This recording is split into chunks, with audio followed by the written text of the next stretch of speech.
Olá, meu querido público, voltamos aqui nessa semana mais uma vez com o nosso Direito e Justiça. Que alegria estar com vocês, poder levar um pouquinho mais de conhecimento jurídico, de questões que envolvem o direito e a justiça. E hoje estaremos aqui com grandes profissionais, como já é de costume do nosso programa.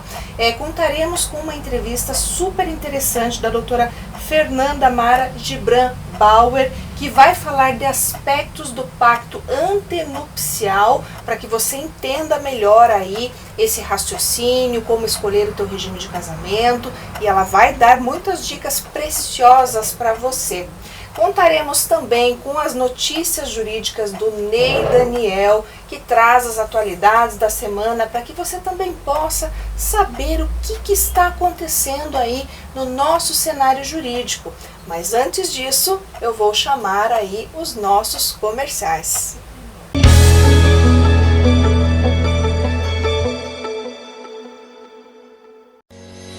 A Domínio Legal Soluções Imobiliárias é uma empresa que possui como objetivo social a gestão imobiliária, no que se inclui a regularização de imóveis.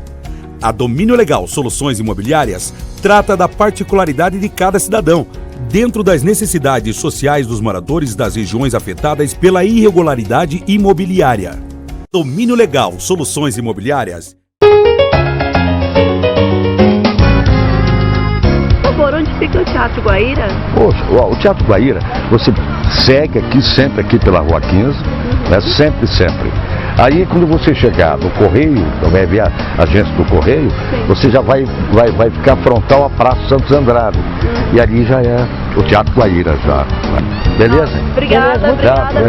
Como é que é seu nome? Obrigado, Loyola. Loyola, o meu é Roque Porfírio. Prazer em conhecer. Prazer, Roque. Obrigado pela informação. Felicidade. Deus de paz. Vamos com Deus. Tchau. Um gesto simples como esse que eu acabei de fazer agora, pode parecer que não faz nenhuma diferença na vida de uma grande cidade como Curitiba. Pelo contrário. São as pequenas boas ações que fazem a vida de todos ser melhor e ter mais harmonia. Isso se chama boa convivência urbana. Respeitar as filas em qualquer situação é essencial. Colocar o lixo gerado do interior do carro no lixo, nunca jogar pela janela. Manter nossos parques e áreas de lazer sempre limpos. Auxiliar as pessoas idosas ou deficientes no dia a dia da cidade. Usar eco-sacolas para ir à feira e ao supermercado. Separar o lixo em casa e encaminhar para a reciclagem. Assim, a natureza será sempre respeitada. Ter um bom relacionamento com os vizinhos também é essencial. Ser gentil não custa nada, só faz bem.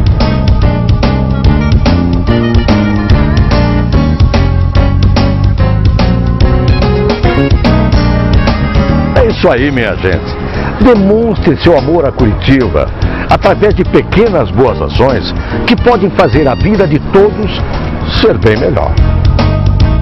A boa convivência comunitária começa em nós. Um pensamento de paz e um pequeno gesto de cooperação podem ajudar a mudar o mundo. Pense nisso. A boa convivência urbana é a base da cidadania. E tudo começa no respeito e no afeto. Amo Curitiba, a cidade e você de bem com a vida. Uma campanha para estimular atitudes cidadãs e fazer um ambiente urbano mais humano com mais afeto.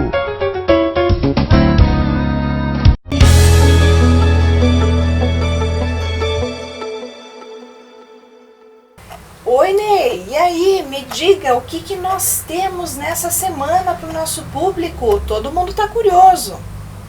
A Câmara dos Deputados aprovou o projeto de lei 2001 de 2022, que impede cônjuge agressor de receber bens da vítima no caso de assassinato ou tentativas de homicídio. O projeto altera o Código Civil Brasileiro para que não seja incluído no regime de comunhão universal os bens particulares da vítima de homicídio doloso ou tentativa se o cônjuge for o autor, coautor ou participe do crime. A relatora fez mudanças da redação na proposta, no qual ela explicou que a lei atual, o cônjuge passa a ter direito a parte ou bens particulares a partir do casamento do regime de comunhão universal de bens. Segundo ela, é necessário aprimorar a lei para excluir esta parte no caso de violência.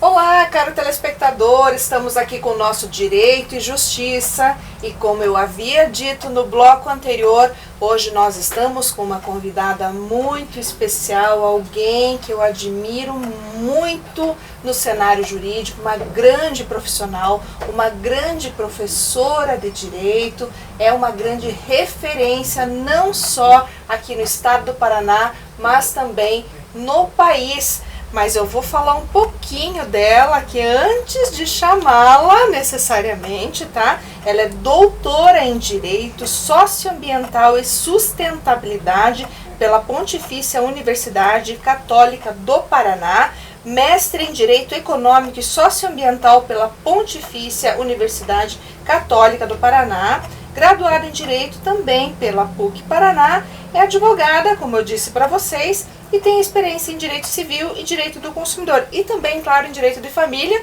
Eu estou falando aqui de ninguém menos do que a doutora Fernanda Mara Gibran Bauer. Doutora, seja muito bem-vinda. Muito Te agradeço obrigada. muito por ter aceito esse convite aqui para estar conosco. Eu que agradeço, doutora Débora. Eu gostaria de dizer que foi um convite que me gerou bastante alegria por ser você, por já ter um contato especial e também por já conhecer o Edilson, que está nos bastidores do programa, também Direito e Justiça, e agradecer a oportunidade de falar sobre esse tema que eu entendo que é tão relevante que a gente pode levar para a população brasileira. Exatamente, e a gente vai falar aqui da utilização do pacto antinupcial para a preservação da empresa, né, doutora Fernanda? Exatamente, essa é a nossa proposta de hoje. É, porque na verdade assim, as pessoas às vezes ouvem falar sobre essa temática ou muitas vezes se deparam com uma situação,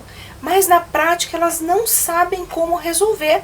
Verdade. Não é? Verdade. E isso que a gente tem aqui por objetivo no Direito e Justiça é levar para você, meu querido amigo que está aí, que nos assiste, que nos oportuniza entrar toda semana na sua casa, para te levar um pouquinho mais de conhecimento jurídico, para que você tenha acesso, para que na hora de você fazer, de você celebrar um negócio, de você estar diante de uma dificuldade jurídica, você lembrar, você falar, olha, eu vi lá no Direito e Justiça, né? Com aquele profissional brilhante que esteve lá e pôde então trazer essa informação para você. Então hoje a doutora Fernanda vai falar justamente desse tema aqui, que é a utilização do pacto antinupcial, para que você possa saber a importância disso aqui, justamente para a preservação da empresa.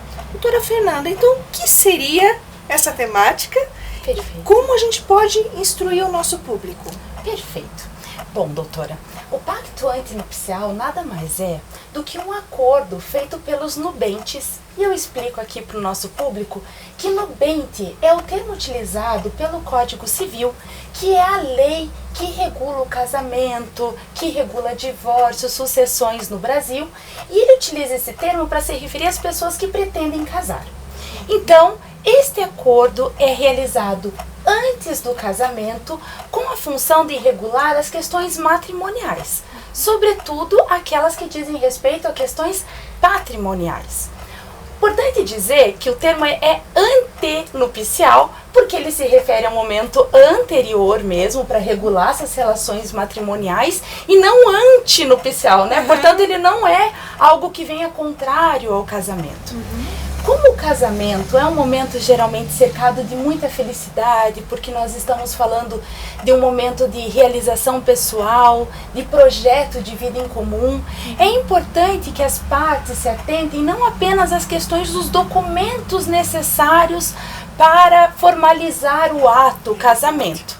É importante também que ele pense a respeito de qual será o regime de bens que ele vai adotar, porque o regime de bens diz respeito tanto à forma da construção do patrimônio do casal, como também vai ocorrer pós, né, eventualmente em caso de dissolução, e aqui não só a dissolução por divórcio, né, mas também podemos pensar até em casos de sucessão, quando há morte. Então, mesmo que não queiramos pensar a respeito de assuntos difíceis, é necessário. Então, já que temos que pensar lá nos documentos que serão levados para a formalização deste ato e que estes documentos vão instruir até as partes sobre a viabilidade deste ato, né? Porque afinal de contas tem casos que a lei vai dizer assim, olha, você tem um impedimento, não pode casar, né? Mas e eu vou até citar alguns exemplos aqui. Favor, então nós podemos dizer que não podem casar no Brasil pais com filhos, entre irmãos, entre os afins. Afins no direito tem a ver com a questão do casamento, né? Então, quando eu me caso, eu vou criar uma família por afinidade. Então, também não poderia me casar em linha reta com pai, com mãe do meu cônjuge, né? Em eventual divórcio, a lei proíbe também. Que sogra e sogro nunca deixam de ser, né? Não deixam de ser parente, então não poderia me casar. A lei coloca essas exceções do não pode, mas a lei também vai falar de alguns que não deveriam, né? Então ela fala assim, você não pode, você não deve. E quando a lei faz isso, é quase que paternalista, né? Tá querendo ser uma mãe para dizer assim, olha, você não deveria casar porque você tem alguma pendência, algo que poderia resolver, ou que isso possa gerar para você um problema patrimonial lá na frente, né? Então, por tudo isto, a lei já traz para você alguns cuidados. Por exemplo, se você tem mais de 70 anos, a lei vai dizer assim, olha, se você vai casar, case no regime de separação obrigatória de bens. A lei te impõe isso. Então, além desta documentação, me parece que seria importante as partes pensarem tanto no regime de bens que elas vão adotar, como também já pensar na questão do pacto antinupcial. Eu acredito, doutora, que as pessoas não saibam tanto a respeito do pacto antinupcial, porque no Brasil, o regime que está agora vigorando como um regime supletivo, quando as partes não escolhem um regime de bens, é o de comunhão parcial de bens. E este regime não exige o pacto antinupcial. Como ele não exige, as pessoas acabam não tomando conhecimento e nem sabendo da importância dele para ajudar eventuais litígios futuros, né? Então eu entendo assim, que o pacto antinupcial, ele é esse acordo e pode sim vir ajudar as partes a pensarem previamente a respeito de futuros problemas. E como que faz assim para poder celebrar esse instrumento, esse pacto antinupcial, doutora? Como que esses nubentes, eles fazem, quando eles chegam no cartório, eles são orientados no cartório, eles precisam de um advogado, não precisam? Como é que funciona isso? Perfeito. Então, para orientá-los, eu acredito que a presença de um advogado é bem-vinda nessa hora, né?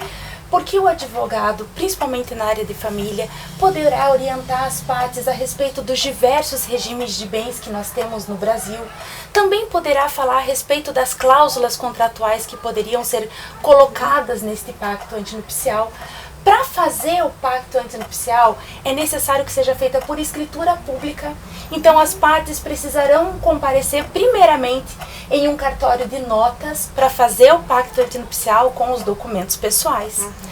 Este pacto antinupcial, para ter validade, precisa posteriormente vir o casamento.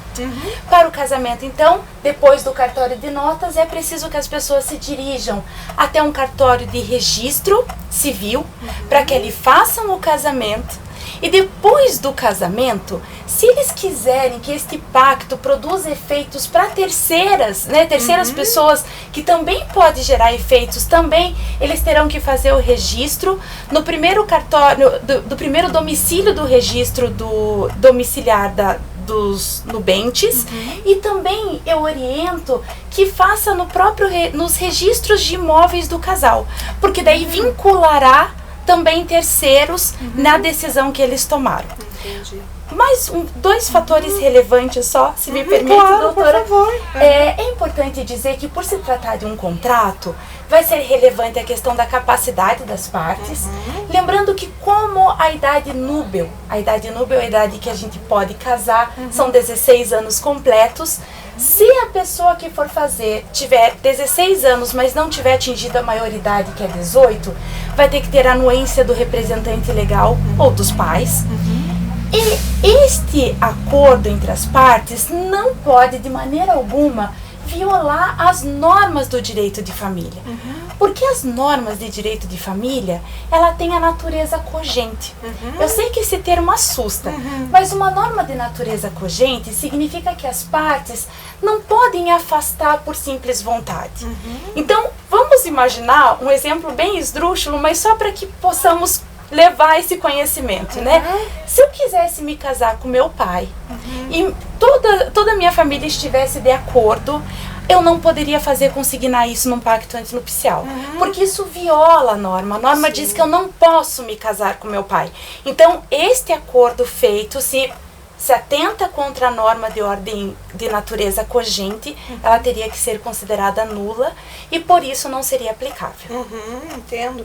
É por isso que a gente tem que ter aí uma assessoria jurídica, né, qualificada, para que essa assessoria possa te dizer exatamente como redigir, né? Porque são cláusulas específicas também que você vai poder inserir nesse instrumento, nesse pacto antinupcial, para que não haja depois um problema com nulidade. Exatamente. Né? Porque pode ser invocada uma nulidade. E ninguém quer isso, né? Ninguém quer invalidar um instrumento, um casamento, enfim, alguma cláusula. Todo mundo quer, especialmente porque todo mundo está feliz nesse momento, né? Exatamente. É um momento de alegria, né? Eu acredito que o pacto, ele pode antever alguns problemas, né? Porque se nós formos pensar a respeito das cláusulas que poderão ser inseridas nesse contrato, nós poderíamos dizer assim, somente cláusulas patrimoniais podem ser inseridas nesse pacto? Não, né? Podemos inserir também outros tipos de cláusula. Eu acredito, doutora, que pode ser um momento para a pessoa conhecer melhor o seu nubente, conhecer melhor o futuro cônjuge, né? Porque o que acontece? Vai ser um momento em que vocês vão discutir o regime de bens, vai ser um momento em que vocês poderão antever questões de guarda de eventuais filhos, de animais, né? Hoje em dia, tão comum, problemas que decorrem depois de um divórcio, com quem que vai ficar a guarda do animal, e ainda que exista um projeto de lei dizendo como que vai ser esse projeto ainda não virou lei, enquanto não virou lei não é ainda, né? E pode ser até discutido questões assim, quem que vai pagar as despesas, quem vai ficar, se vai ser uma guarda compartilhada. Eles podem colocar questões que versem a respeito de alimentos, claro que nunca afastando o que a lei já dispõe a respeito dos alimentos, mas dentro desta autonomia das partes poderiam ali colocar estas cláusulas, poderiam discorrer também sobre outras questões relevantes, como por exemplo, se pretendem adotar ou não, se hoje em dia, né, nós falamos muito da questão de congelamento de óvulos, porque nós mulheres cada vez mais temos filhos mais tarde. Então, por exemplo, até a Cláudia Raia, né? Que linda, né? Maravilhosa, né? Aos 54 anos, né? Agora gestante. Exato. Então, a utilização desse material genético. Poderíamos falar também sobre a questão familiar, né? Então, por vezes, a primeira família, né, os pais, os irmãos, às vezes a família precisa contribuir financeiramente, isso já pode ficar lá consignado no pacto também, para não gerar qualquer tipo de problema entre o casal. Podem falar sobre um assunto que é delicado, mas relevante, em caso de ausência de um dos pais, sobre tutores que poderiam deixar para os filhos, né? Então, geralmente pais, geralmente cônjuges que perderam os filhos e passaram por conflitos familiares anteriores, percebem a importância disso. Então, uma vez que você vai discutir isso previamente, eu acredito que até aquele momento de você ver se é realmente essa pessoa com quem você pretende se casar. Porque de repente, ali até nem seguir em frente, né? Já é o momento para dizer assim, olha, talvez a gente tenha que encerrar o nosso projeto futuro aqui, né? Mas então já é uma forma de antever problema. Você veja, né, como é importante. E nesse ponto até, porque o nosso tema ele se volta muito para a empresa, né? Exatamente. Eu acho que é assim, é muito importante que a gente aborde, né, as implicações, né, doutora Fernanda, nesse caso, né, o que você pode prevenir de litígio, né, para uma empresa, uma situação em que esses nubentes estejam então envolvidos, né? Perfeito. Bom, quando eu propus esse tema, foi pensando que quase, eu não sei se 80%, 90% das empresas familiares, das empresas hoje no Brasil são familiares. Quando nós pegamos esse montante, nós percebemos que a questão familiar pode impactar muito para a empresa. Muito. Então, o pacto antinupcial pode trazer segurança jurídica. E o que é essa segurança jurídica? Nós temos que pensar que o empresário, ele precisa administrar a empresa, pensar previamente a respeito da propriedade. Então, ele pode antever no pacto antinupcial situações que podem se tornar um problema para a empresa. Por exemplo, não me parece que seria coerente pensar que uma pessoa que nada contribuiu para a constituição da empresa ou mesmo para o desenvolvimento desta empresa venha ter direito a cotas sociais simplesmente pela dissolução de um casamento. Né? E algo que pode vir a acontecer em razão do regime de bens escolhido e que não está lá estipulado no pacto antinupcial.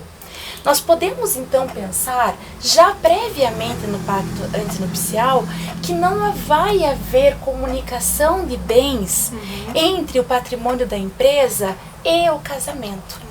Isso por vezes pode preservar tanto a empresa, né, que por vezes também já é constituída pela primeira família, né, do cônjuge, preservar, e também podemos até pensar em outras situações, como a questão da dívida da empresa.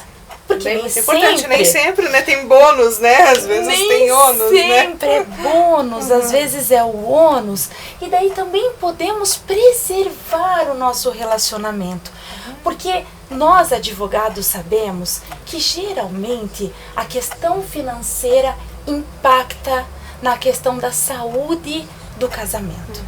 Né? Então, não raras as vezes, um relacionamento que está passando por uma questão financeira gera impacto e vai gerar lá um divórcio. Então, podemos também limitar, e por isso daí a importância de levar isso a registro perante terceiros, para que tenha validade perante terceiros. A gente chama muito de direito à publicidade, né? Do ato. Publicizar o ato para que o terceiro se torne oponível. Exato. A gente até fala oponível erga omnes, né? A palavra parece que é feia, assim, mas é a todos, né? Amplamente, né? Exatamente, doutora. Então, diante disso, eu vejo mais uma vantagem. E assim, para falar de um último aspecto que eu acho muito relevante também, diz respeito à questão da anuência. O que é essa anuência, né? Então, com a exceção do regime de separação total de bens, todos os demais regimes, ainda que o bem seja pessoal, o outro cônjuge tem que dar anuência para venda, para conceder fiança, para conceder aval. Como a lei coloca isto como uma exigência, nós poderíamos trazer aqui, lá no pacto antinupcial, dizendo assim, olha, os bens particulares, os bens da empresa, o cônjuge não precisa dar esta anuência, facilitando todo o processo que envolve a empresa. Porque isso é um ponto relevante de se pensar assim, olha, vamos precaver, né? Então, tanto para o bem como para o mal, essa segurança jurídica pode ser pensada anteriormente, né? Isso acredito que pode até resolver quando nós pensamos assim, então eu não preciso casar necessariamente no regime de separação total de bens. Não precisa. Porque esse regime de separação total de bens, por vezes, assusta a parte. Né? Quem olha assim pensa, então você já está pensando que, né, lá na frente eu vou querer alguma coisa, então a gente já isola, já. Não é verdade? Não é verdade. E diante dessa circunstância, eu poderia dizer assim, não, veja bem, você pode escolher um outro regime, mas se você está com alguma questão, eu acredito que esta é uma forma de se resolver, né? Então eu trago aqui alguns aspectos que eu acredito que são relevantes para o empresário. E aqui a gente não está pensando só no grande empresário. Sim, né? exatamente. Estamos pensando em questões do dia a dia, para quem trabalha com compra e venda, né? O mesmo comércio, de um modo geral, para pessoas que trabalham com venda de carro, que trabalham com venda de imóveis, né? Esta questão do pacto antinupcial pode vir a ser uma solução simples, né? Que vai previamente resolver eventuais litígios, trazer uma resposta. Então, assim, ninguém aqui quer, ninguém deseja. Ninguém né? casa para se separar. Para se separar, né? ninguém. Mas, quando você já pensa nisso previamente, você já tem uma segurança para o casamento. E eu diria até assim, você agrega uma maturidade. Porque esta conversa que os nubentes terão que ter a respeito dessas situações, né? Isso que eu nem trouxe situações assim, mais sensíveis, né? Como os deveres recíprocos, né? Os deveres lá de fidelidade, que estão lá previstos, né? Mas até isso, doutora, poderia ser colocado também no pacto antinupcial como uma forma de preservação, vamos falar assim, desta entidade que é tão respeitada e que também merece um olhar atento nosso, tanto de juristas como de profissionais atentos, operadores do direito, né? Porque de fato isso é algo relevante para o desenvolvimento do país também. Exatamente, até porque a família, né, é um dos grandes marcos e é tudo que se pretende preservar, né, dentro das relações, né? O Código Civil está aí para nos dizer muito sobre o direito de família, né? Então é algo que a gente precisa realmente se atentar e realmente ter as lições aqui dessa grande professora que nos passa então todo esse apanhado, né, e essa questão do pacto antinupcial que talvez não era do seu conhecimento. Né? Você veja, né, a gente pode de repente pensar, poxa, eu tenho um regime de separação de bens, mas talvez eu vou gerar um problema, então por que não trabalhar com uma outra hipótese, uma outra possibilidade, que é um outro regime, mas amparado, por exemplo, por um pacto antinupcial, cujas cláusulas serão redigidas, estruturadas, de acordo com a vontade das partes, com uma previsibilidade, né, dentro de um futuro que a gente não sabe, né? Como a gente comentou, ninguém aqui pensa em casar para se separar, né? Mas as coisas podem mudar no meio do caminho. Exato. Tudo pode e por acontecer. que não, né? Por que não? Ainda mais ser assessorado por um bom profissional. Você já pensa previamente sobre essas questões, né, desse dever recíproco que o casamento exige das partes.